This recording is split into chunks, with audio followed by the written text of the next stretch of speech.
Notre fierté dans l'économie sociale et solidaire par rapport à ces enjeux de consommation et d'alimentation, c'est d'être le vecteur privilégié des consommateurs. On parle beaucoup des consommateurs aujourd'hui.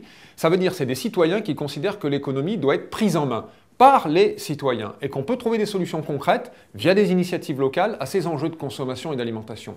L'ESS est le vecteur privilégié des consommateurs aujourd'hui. Par exemple, le développement fulgurant des AMAP, qui est une initiative japonaise au départ de collaboration entre le producteur et le consommateur qui a été importée en France et qui s'est diffusée et qui touche plus de 300 000 consommateurs aujourd'hui dans des points de distribution partout en France. Donc c'est un véritable modèle alternatif de distribution lié à une nouvelle configuration entre le producteur et l'acheteur et le consommateur.